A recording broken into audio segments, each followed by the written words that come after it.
Avec nous, donc, Jacques Gauthier, bonsoir. Bonsoir. Vous êtes sénateur UMP des Hauts-de-Seine et spécialiste des questions de défense. Alors, ce sont des accusations qui posent quand même beaucoup de questions et qui créent le trouble. Comment vous réagissez d'abord? Écoutez, je crois d'abord qu'il faut être particulièrement prudent lorsqu'on reçoit ce type d'informations. Le Time est un journal sérieux, Oui. on ne connaît pas ses sources, et il est évident qu'il peut y avoir manipulation ou simplement erreur d'appréciation sur ce genre d'informations. Cela mérite donc d'être pris avec beaucoup de précautions.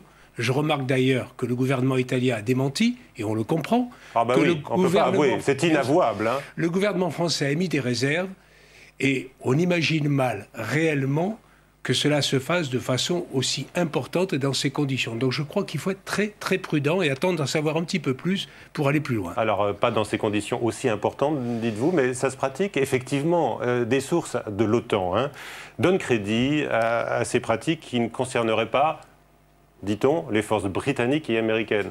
Alors, je crois que là aussi, il faut faire attention, puisqu'on a maintenant deux déclarations. Une d'une source OTAN qui dit « c'est pas les pays de l'OTAN, c'est les Afghans », et une source afghane qui dit « c'est pas les Afghans, c'est certains pays de l'OTAN ». Donc il faut éviter le jeu de ping-pong auquel on assiste actuellement.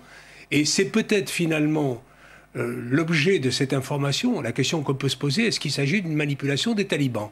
Puisqu'on sait très bien qu'ils ne gagneront pas la guerre militairement et que leur solution pour eux, c'est qu'on la perde psychologiquement, c'est-à-dire que les opinions publiques obligent les gouvernements à rapatrier les troupes. Et ce type d'information, avec les répercussions ravageuses auxquelles on assiste maintenant, est tout à fait le genre d'élément qui peut amener les opinions publiques à basculer encore plus qu'elles ne le sont actuellement. Bien sûr, c'est un des éléments du débat, la guerre psychologique en quelque sorte, et on sait que les talibans sont passés maîtres dans cette guerre-là. Néanmoins, on revient aux faits, monsieur le sénateur. Est-ce qu'on peut payer comme ça l'ennemi pour avoir la paix? Alors, même à petite échelle, même quelques dizaines de milliers de dollars, dit-on parfois. Alors, le fait n'est pas constaté. Ce qu'on sait pour des guerres différentes, je pense à l'Irak, c'est que souvent, il a fallu soutenir des seigneurs de la guerre locaux. Je ne parle pas des adversaires, mais des seigneurs de la guerre pour obtenir la neutralité. Et on sait qu'a priori, les services américains l'ont fait. Ce n'est pas une certitude, mais c'est quelque chose qui est à peu près avéré. Est-ce que cela se réalise aussi en Afghanistan? Vous savez qu'il y a Al-Qaïda, il y a les talibans, il y a aussi un certain nombre de seigneurs de la guerre qui ont des petits trafics, qui ont envie de rester tranquilles. Et on peut penser qu'il y a pu y avoir des arrangements de ce genre. Mais ça ne concerne pas les talibans, ça ne concerne pas les Al-Qaïda, et on n'a aucune certitude. Donc avant d'avancer sur ce terrain miné, je crois qu'il faut attendre d'avoir un peu plus d'informations. C'est quelque chose qui peut se faire dans la contre-insurrection, mais de façon périphérique et pas de façon directe avec l'ennemi. De même qu'il faut discuter avec les talibans, je ne crois pas qu'il faille commencer par les acheter, même si on doit se souvenir qu'eux-mêmes achètent leurs troupes. C'est-à-dire qu'aujourd'hui, les talibans paient leurs soldats 3 fois plus cher que ce que le gouvernement afghan paie les siens.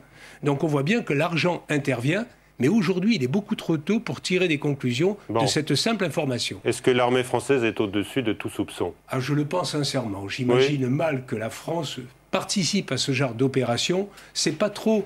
Vous connaissez les difficultés financières de notre pays, et c'est en plus pas trop dans notre déontologie, dans notre façon de travailler. Vous l'avez dit, donc évidemment, ces révélations, qui demandent encore à être prouvées, bien évidemment, peuvent relancer la nécessité d'un débat sur l'engagement de la France en Afghanistan. Est-ce que vous estimez que le ministre doit venir s'expliquer?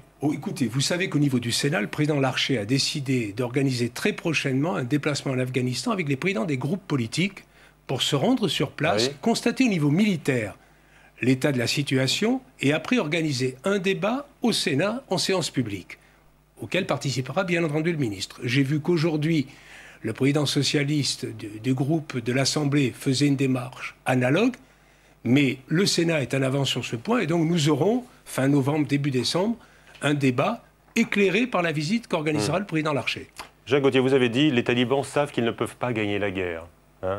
Mais y a-t-il vraiment une issue à ce conflit qui dure depuis 8 ans maintenant? Écoutez, vous savez, les guerres de contre-insurrection ne se gagnent pas militairement en principe. Ce qu'il faut, c'est arriver à permettre aux Afghans de prendre en compte directement leur défense et aussi de faire ce combat. C'est-à-dire qu'au-delà de la partie militaire, il faut les aider, et c'est l'action que conduit la France en Surobie et en Kapisa, les aider à reconstruire les infrastructures, les écoles, mettre en place une administration sérieuse. Il est évident que tout ça est essentiel si nous voulons pouvoir petit à petit nous dégager du terrain afghan, mais cela prendra encore des années ne croyons pas que dans 6 mois, 1 an, 2 ans, nous serons quittés l'Afghanistan. Nous y sommes pour longtemps et nous y sommes pour mettre en place une afghanisation du terrain. Est-ce qu'on a encore besoin de 10 000 à 15 000 soldats supplémentaires dans le sud du pays, comme le demande le commandement de l'OTAN dans la région? Alors écoutez, là vous me permettez de dire qu'une des spécificités de l'OTAN, c'est que certains pays, et c'est la règle, gèrent l'utilisation de leurs troupes et l'emploi de leurs troupes. On a donc beaucoup de pays dont les soldats ne sortent pas et restent dans des bases de défense assurant la protection. Je ne les citerai pas, mais on les connaît. Il y en a d'autres qui définissent des sorties dans la journée, mais on ne sort pas le soir. Et puis il y a quelques pays, la France, l'Angleterre, le Canada, les États-Unis bien sûr, dont les troupes sont sur le terrain 24 heures sur 24. C'est peut-être là qu'on peut revoir une réorganisation en essayant de convaincre certains de nos amis que les troupes peuvent aussi sortir des forteresses. Très bien, merci. Et vous êtes bien sûr déjà allé sur place, hein. Vous avez déjà témoigné à ce micro. Je ne doute pas que j'y retourne très prochainement. Certainement, donc avec cette mission qui a été annoncée, hein. Merci beaucoup de ces explications.